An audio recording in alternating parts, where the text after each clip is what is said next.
What's happening, man? Uh, so earlier I kind of hinted at twice. The last full talk, the thumbnail for it is a movie poster for French film called Perfume. Perfume, really really cool movie. Um, as far as movies go, I'm not saying that what happens in it is cool by any means. It's actually a pretty terrifying movie, to be honest. It's in the, I'm about to ruin the movie. That's the whole point of this talk. So if you're interested, go read the synopsis. Read the synopsis for Perfume. Maybe they don't ruin it. I hope they don't. That would be shitty. If it seems interesting to you, or if you would like some context before I say, my hypothesis, and it's only a hypothesis, it's not to say that this is what I believe will happen. It just triggered me to have another, potential, another potential hypothesis of something that could happen and that I see, you know, circumstantial evidence of. Be it very, very prevalent. It's circumstantial in that I don't have there's no program I can point to that corroborates this directly. But as far as evidence of it being possible and being a potential tactic, that's there. That's definitely there. So Perfume, IMDb, go check out, whether you want to watch the trailer or read the synopsis, whatever. So this movie is a French movie I found, I want to say over 15 years ago. It's got to be. Got to be a little over 15 years ago. In this movie, there is a child that's born. And his mother is what they would call an untouchable, meaning she's not of aristocrat blood. She is, if I'm not mistaken, she's a prostitute. And he lives a very, very terrible life. He's born into a terrible life. One of the main things that they touch on, though, about him specifically, is that his sense of smell is wild. It's crazy. He has an intense sense of smell, which you would think, that's a kind of shitty superpower. And, there are others that are much, much preferred to that. But if you were given that without any, prompting or question, you would use it. Why wouldn't you? You have it. Why wouldn't you use it? In fact, they make a point in the movie to show that he can't help it. In fact, at some points, it can be a hindrance.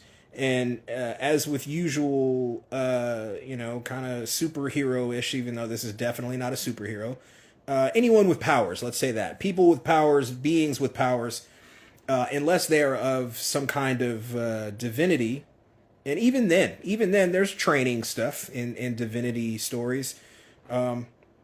He has to adapt to it. He has to adapt to it, learn how to use it to his benefit, and so on and so forth. And he is also considered to be an untouchable by those that are in his community.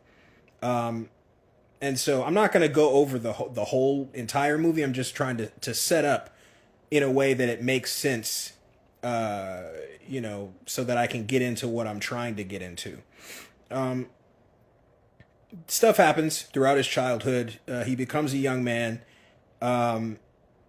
Somehow or another, he realizes that his gift could be used to make, scents, to make,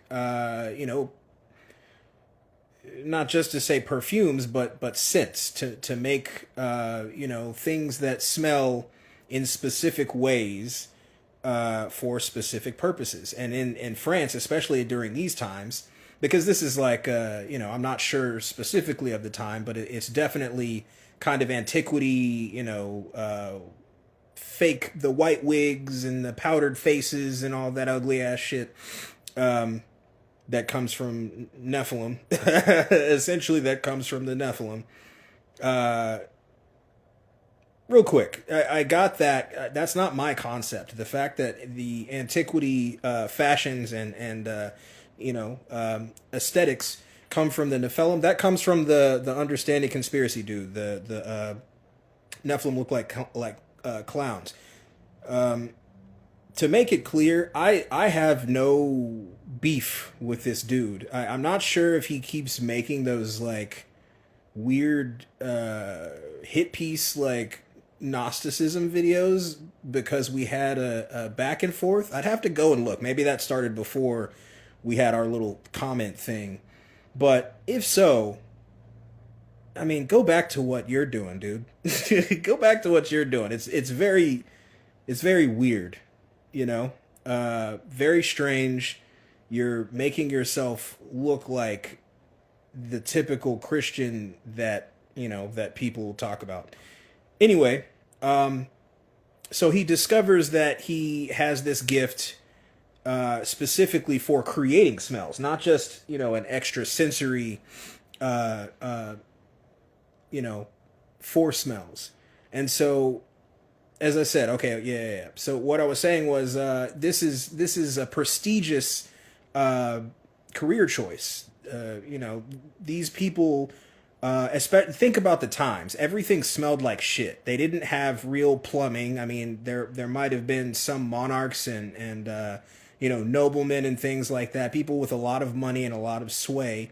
They may have some kind of system set up to not have to smell the shit, but they really didn't have, plumbing for excrement and piss. So the streets smell terrible. Even if you do have a palace or something like that, you maybe don't have the money to continuously send people for your stuff. I think the economies didn't really work like they do now. You might have a gigantic house, but you've paid for that, and now you don't have as much money. There's all these kinds of different scenarios, and so scent, the smell that you smell, was very important to many. For instance, during the plague times, this wasn't just for smell. They thought it to be medicinal, but those plague masks with the giant nose, they would put things in the end of that nose so that they couldn't smell the horrendous stenches that would come from these diseased bodies, this waste that was all over the place. I mean, it got to a point where it was a cesspool. They were living in literal cesspools. And this is all assuming that these are true things. To be honest, if you haven't watched my stuff before, I'm very skeptical of most history. For good reason. If you want to know what I mean by that, it's sprinkled throughout all kinds of videos that I've done. But essentially, we just kind of are told things and believe it. That is my thing about history. When you actually dig, even just a little bit, you find a lot of inconsistencies. You find completely made up stories. You find time added. You find time taken away. Manipulation of the calendar, so on, so on, so on, so on. This goes for religion. This goes for regular history, anthropology, tampering, paleontology. Let's just say that in its entirety. Fake. Just many, many, many inconsistencies. And so, again, you had the plague mask, which that seems plausible. I'm not saying that didn't happen or wasn't used. And then also, women would have a handkerchief that they would hold next to their face and sniff. Like, there's all kinds of ways that they were trying to avoid these terrible, terrible smells. And I don't doubt that whatsoever. I'm just saying, as far as time goes, who knows? But even with the mask and the smells and all that shit, there were times, supposedly, that there wasn't any plumbing. And you could argue that if you pay attention to the things that, I just spoke of, that maybe they just hadn't rediscovered these plumbing systems yet, because I am very, very on board with Mind Unveiled and, Discovering Tartaria, like all these channels that have basically shown that this has just been a cyclical situation where, the powers that be, archonic powers that be, just kind of reset things over and over again. You could call that Inkian and Lil, you could call it the gods, you can call it whatever. But essentially, these are beings that have capabilities that we do not, capabilities that others do not, because I don't like that distinction. And when things get reset, it has to be rebuilt. And there are certain groups of people, certain species of beings that are kind of replanted. That's why I call this a farm. I call this a farm because specifically through my own research, it presents that way. But I was just made aware today that Billy Carson also calls it a farm because of the tablets. The tablets of Thoth, supposedly, within that Inkian and Lil story. So, the reasoning for the smells is neither here nor there. I'm just saying that the plumbing thing might have been there, but not known to them because it wasn't. They didn't build these places, and so anyway, that was a big digression. But that was useful shit though. Fuck it. They really hold these scent makers, these perfume makers, cologne makers in high regard because they're essentially helping them to not be sick to their stomach or just constantly smelling gas and waste from the body, waste from deteriorating food and bodies and so on and so forth. So this kid realizes that he has something that could help him rise to the top of that, and he finds someone that he wants to apprentice under, and he keeps kind of pestering him until he essentially forces him to see how good he is just off the rip. He doesn't have to use samples. He doesn't have to do any of that. He just uses his nose, his super powered nose, makes a scent, shows it to the dude. The dude is blown away, and he's like, oh, I could just use this guy. I don't have to do anything. I can just put my name on it. This guy makes the sense. Easy peasy. Within this, the story, progresses, and I don't even think I can remember, but without getting into the reasons why and stuff like this, the kid starts killing women. He starts killing, I think at first prostitutes, but he can smell specific scent. He can smell specific notes off of these women, right? And when he smells one that he must have, he takes her. The first one was very sloppy, and it was shown to be that specifically for a reason. And then, he keeps doing it, and it becomes this process where he gets them, he shaves them down, he takes their essence, their smell. I'm not sure if that's even really possible, but for the sake of the story, it does work. And he's building this perfect scent. He's building his magnum opus as far as his profession goes. And without getting into the whole murder mystery part of it, which is that's what the movie essentially is, but who the murderer is. It's one of those. So the end of it comes, and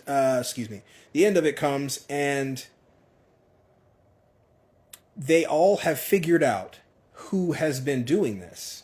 And as they, they're taking him to the stocks, he's about to be, taken out the game. And, in these times of antiquity, these were heavily, it was like a sporting event. It was like a jovial, like happy event. Kind of understandable if the person was especially if they were caught red-handed. There's a lot of emotion and a lot of vengeance, revenge that's tied into that. You've done these things and you've messed with people's lives and so on. And so all these people, all these beings have gathered in this place to see what's going on with this being, and to watch what happens with the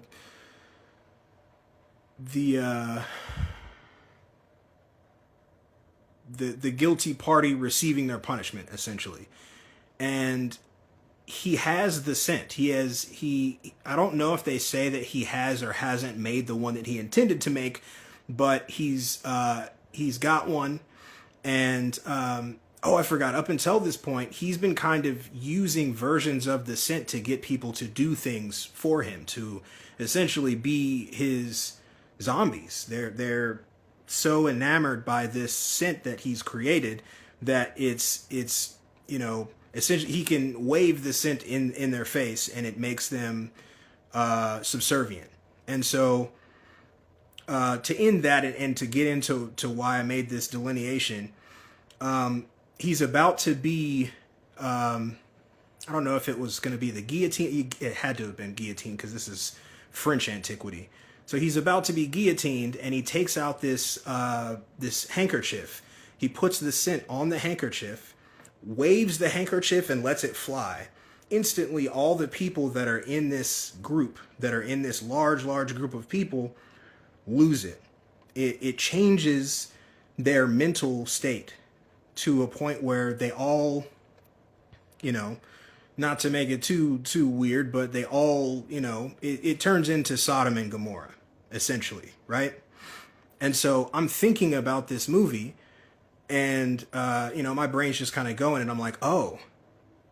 And I start to make connections in my mind of, the things that I usually talk about. And so in my head, I'm like, possibly, what if, just as one of the possibles that could happen with what we're seeing today, the things that we're seeing today, that they seem very separate. We can't really tell like what plans are and stuff like that. And by that, I mean like bunkers. They were talking about how all of these well-to-do, not well-to-do, but very, very affluent, rich people have built or are building, which to me is just have built. That why would they be waiting until now to build them?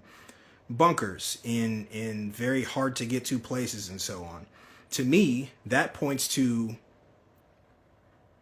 abandonment. It doesn't point to attack necessarily, just attack anyway. It points to abandonment. And so if that were to be the case, everyone kind of assumes that means, oh, they know of an attack from outside that they're not telling us about. And, it could be that.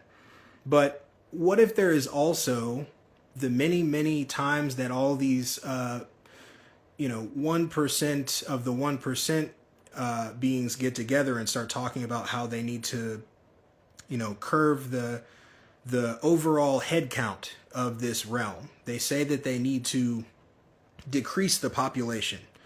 And, you could look at recent events and say, oh, well, that was them doing that. And it could be.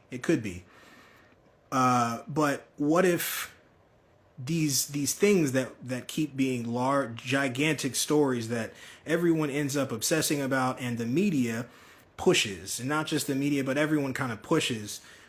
To me, when something gets pushed like that, it's generally to do sleight of hand stuff or to keep, it's like busy work. Like, hey, pay attention to this. Don't pay attention to this that we're doing over here, or this thing we said over here.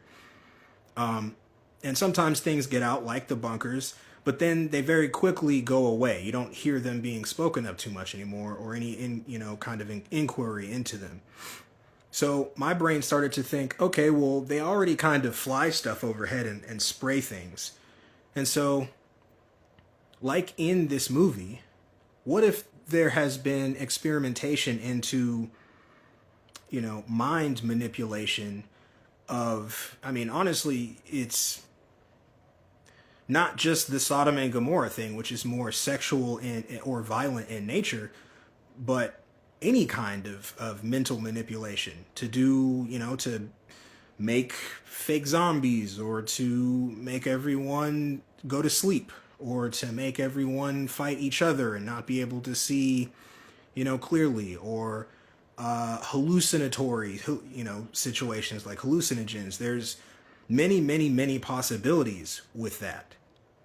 The effectiveness in being able to not only get beings to stop paying attention to what is actually being done or happening, but to allow, everyone that's up top to kind of wear each other out or whittle each other down while the others are below, kind of waiting it out. And what helped me to kind of think of this, or what brought this to my mind, is another thing called a show called Silo that's on Apple TV, where it's very straightforward. They're in a place that's like a bunker, and it's a society that's been there for a few hundred years at least. And that came together, the whole bunker thing came together with this other thing, like, oh, that would be very effective if that was your actual plan. Like, not responding to some kind of attack that you're aware of but you don't want to tell anybody. If it's a part of your plan, if it's a part of your plan to do this, and then, kind of wait it out and let that run its course, and then come back up and start over. And, potentially, what if that has been done before? What if the chemical doesn't do any of the stuff I just said and just wipes your memory? Many people are talking about, especially recently, like, your memory's been taken from you, and some beings claim to remember things that, others don't. Not even to go into necessarily past lives or anything like that, but just the idea of memory in general. And so I thought that was a very interesting, kind of thought experiment that just kind of came out of nowhere accidentally. So I wanted to see what everyone thought of that, and see if, you have any thoughts on it. As usual, this will be on the YouTube, same name, Gamma Obsidian. And there's the, all my information is on the YouTube description, the channel description, PayPal if you want to help out, donate. Patreon, I'm still waiting to work with Patreon on getting that goofy situation cleared up. And there's also the email, gammaobsidian@gmail.com. So same name is on Instagram and YouTube, @gmail.com. I appreciate you hearing me out. Peace. I love you. Bye.